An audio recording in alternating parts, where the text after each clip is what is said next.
Title of the story: The Empty House at the End of the Street. At the very end of Maple Street stood a house that everyone avoided. Its paint had peeled into dull grey flakes, the windows were clouded with dust, and the gate creaked even when there was no wind. Children crossed the street when they came near it. Adults quickened their steps, and no one could remember when the house was last occupied. People said many things about it. Some said the house was haunted, others claimed a terrible crime had happened there long ago. A few believed that whoever entered the house never returned the same. Over time, the rumors grew so large that no one bothered to question them. Fear became a habit. Only one person felt curious instead of afraid. His name was Ethan, a 14-year-old boy who had recently moved to Maple Street with his parents. Unlike the others, Ethan did not grow up hearing the stories about the house. He noticed how everyone whispered when they passed it and how his neighbors felt silent whenever he asked about it. It's better to stay away, Mr. Collins from next door warned him. Some doors should never be opened, added the shopkeeper. But those answers only made Ethan more curious. One afternoon, while walking home from school, Ethan noticed something unusual. The front door of the empty house was slightly open, not wide enough to welcome someone in, but open enough to suggest that it was not completely abandoned. His heart beat faster. He stood there for a long moment, listening. No strange sounds, no shadows moving behind the curtains, just silence. After a deep breath, Ethan pushed the door open. The inside of the house smelled of dust and old wood. Sunlight slipped through cracks in the curtains, revealing furniture covered in white sheets.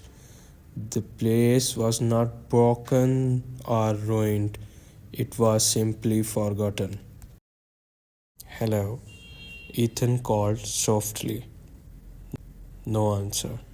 As he stepped further inside, he noticed something that surprised him. There were books neatly arranged on shelves. Family photographs hung on the walls. A small table by the window held a cup as if someone had been drinking tea not long ago. This was not the home of something evil. It was the home of someone lonely. A weak cough echoed from the back of the house. Ethan froze, then slowly followed the sound. In a small bedroom, he found an old man lying on a bed. His hair was white, his face thin, and his eyes tired but kind. The old man looked at Ethan. I didn't hear anyone knock, he said quietly. I am sorry, Ethan replied. Everyone said this house was empty. The old man smiled sadly. That's what happens when people stop looking, he said. The man introduced himself as Mr. Harris. He explained that he had lived in the house for over 40 years after his wife passed away and his children moved far away. He became ill and stopped going outside. Slowly, people stopped seeing him. Rumors replaced reality. They were afraid. Ethan said softly, "No," Mr. Harris corrected gently.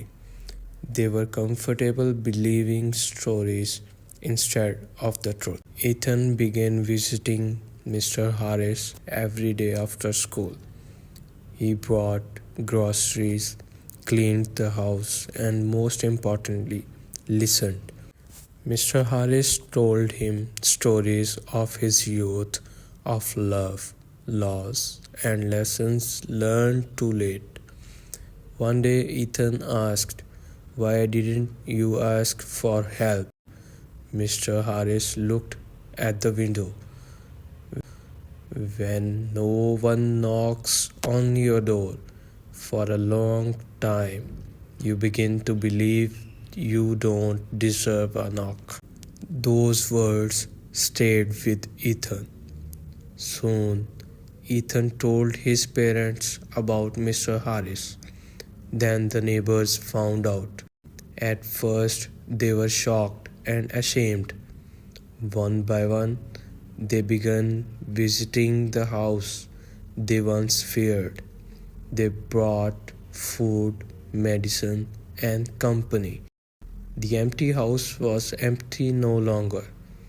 Laughter returned. The gate no longer creaked in loneliness. Children waved at Mr. Harris when he sat by the window.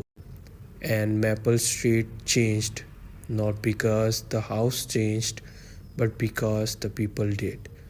Months later, Mr. Harris passed away peacefully. At his funeral, the entire street gathered. Mrs. Collins wept quietly.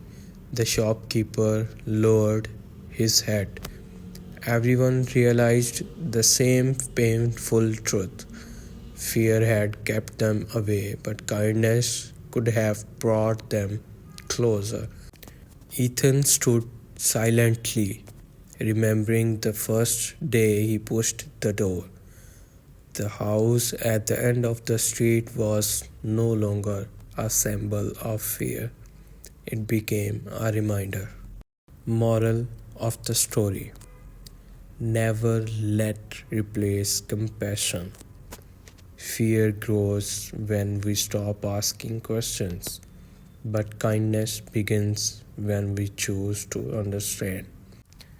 Sometimes the scariest places are only waiting for someone brave enough to care. Thanks for watching.